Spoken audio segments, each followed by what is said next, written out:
This month marks the 5th anniversary of the current bull market on Wall Street, making it one of the longest and strongest in history. Yet U.S. stock ownership is at a record low, and less than half of Americans trust banks and financial services.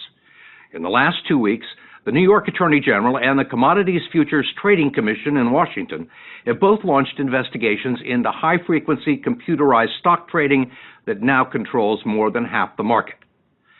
The probes were announced just ahead of a much-anticipated book on the subject by best-selling author Michael Lewis called Flash Boys. In it, Lewis argues that the stock market is now rigged to benefit a group of insiders that have made tens of billions of dollars exploiting computerized trading. The story is told through an unlikely cast of characters who figured out what was going on and devised a plan to correct it. It could have a huge impact on Wall Street. Tonight, Michael Lewis talks about it for the first time. What's the headline here? Stock market's rigged.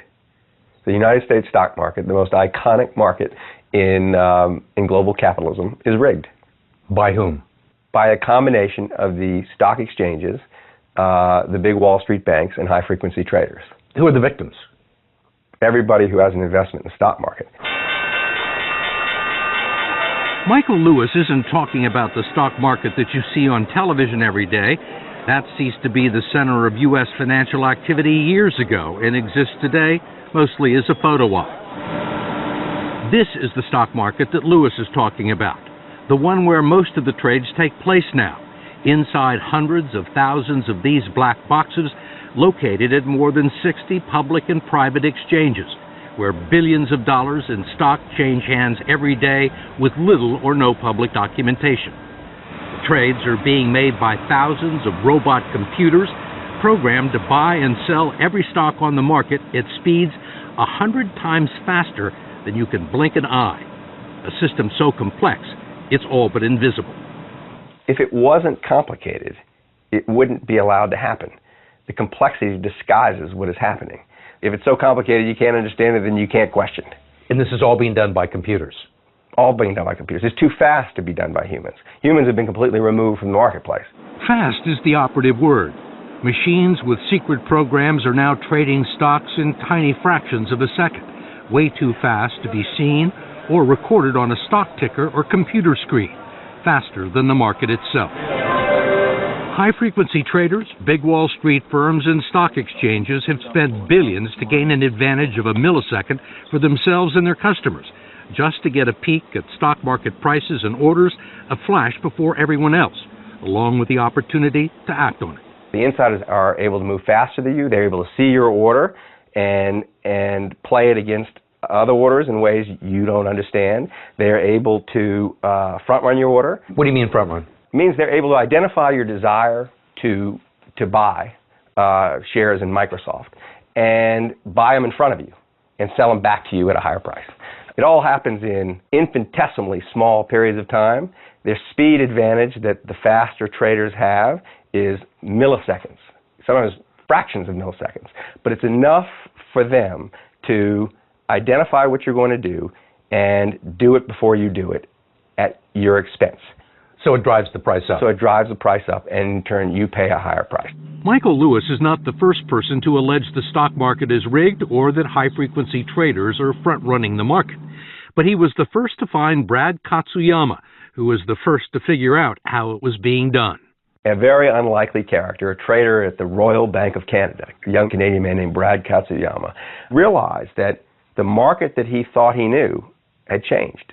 The market seemed to be willing to sell stock. But the minute he went to buy it, someone else bought it. The stock went up. It was as if someone knew what he was doing before he did it. Back in 2008, Katsuyama was 30 years old and running the Royal Bank of Canada's stock desk in New York with 25 traders working for him. Every time one of them tried to buy a large block of stock for a client, their order would only be partially filled and the price of the stock would go up. It kept happening over and over again. The best analogy, I think, is that your family wants to go to a concert. You go into StubHub, there's 4 tickets all next to each other for $20 each. You put in an order, buy 4 tickets, $20 each. And it says, you bought 2 tickets at $20 each, and you go back and those same 2 seats that are sitting there have now gone up to $25. What did you think the problem was? I had no idea. I couldn't get answers. At first, Katsuyama thought it must be that the technology at RBC was slow, until he went to Stamford, Connecticut and paid a visit to one of the largest hedge funds in the world. The same things that I was experiencing as a trader, one of the most sophisticated hedge funds in the world was also having the same problem. Then the light bulb goes off, you say, holy cow, this is a huge problem. You were determined to get to the bottom of it. Yeah. Why? Because it just didn't feel right. It didn't feel right that people who are investing on behalf of pension funds and retirement funds are getting bait and switched every single day in the market. Katsuyama suspected that the problem had something to do with plumbing, the way the trades were routed through fiber optic cables from his trading desk in Lower Manhattan to the 13 public exchanges in northern New Jersey. But no one would tell him exactly what happened to his orders once he hit the buy or sell button. So he put together a team of technical experts, traders, and most importantly, an Irish telecom guy named Ronan Ryan, who was an expert on high-speed fiber optic networks. I knew nothing about trading until my first day at RBC. When I sat in a 3-hour meeting on algorithms, I called my wife afterwards and I'm like, holy crap, I have no idea what they just said. Ryan had done work for the high-frequency traders. He knew what they were building, and he knew about the colossal amounts of money they were prepared to spend. He told Brad about a company called Spread Networks that had laid a high-speed fiber optic cable from the futures market in Chicago to the exchanges in New Jersey. They spent $300 million just to shave 3 milliseconds off the fastest route, and were leasing access to high-frequency traders at $10 million a pop.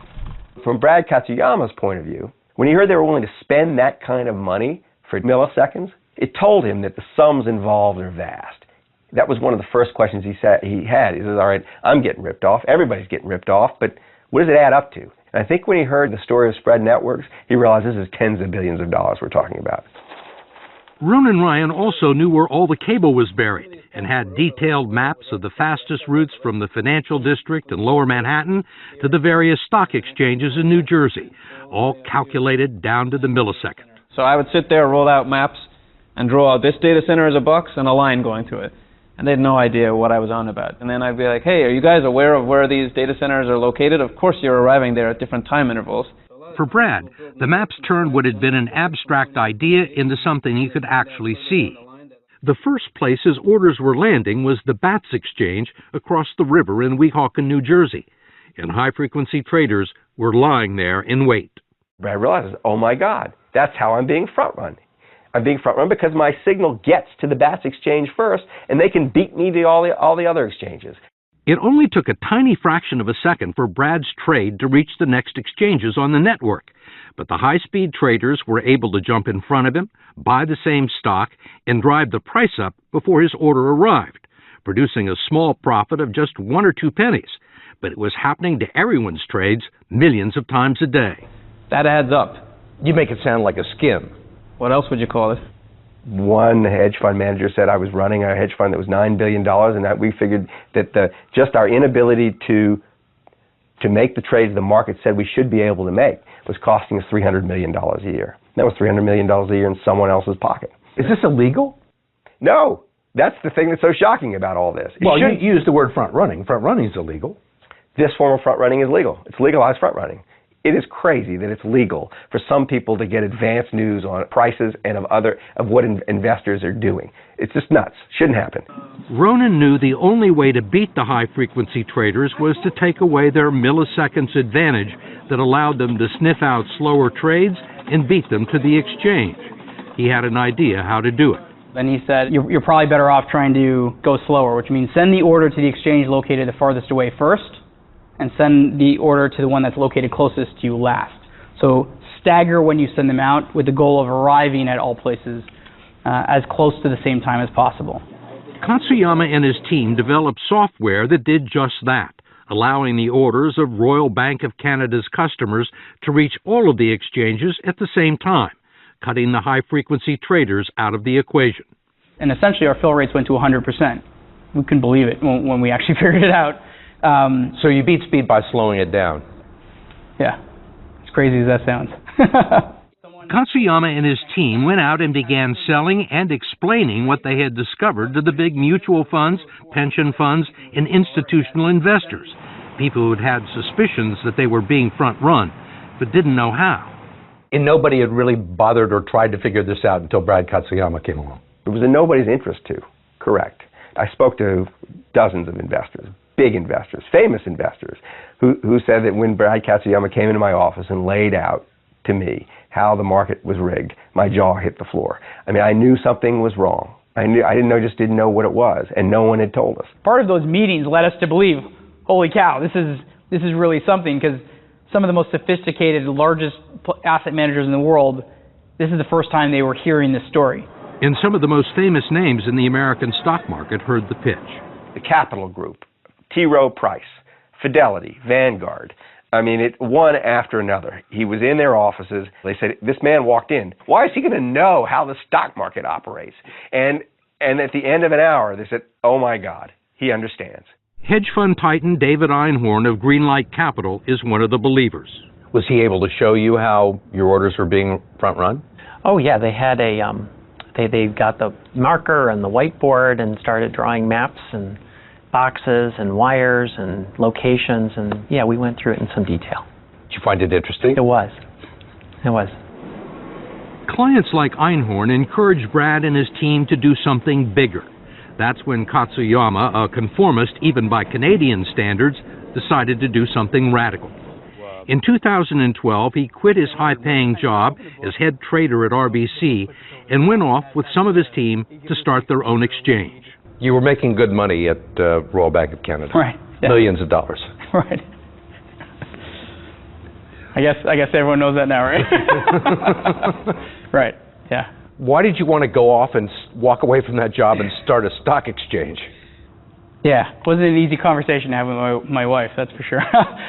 It almost felt like a sense of obligation to say, we found a problem, it's affecting millions and millions and millions of people. People are blindly losing money they don't even know they're entitled to. It's a hole in the bottom of the bucket.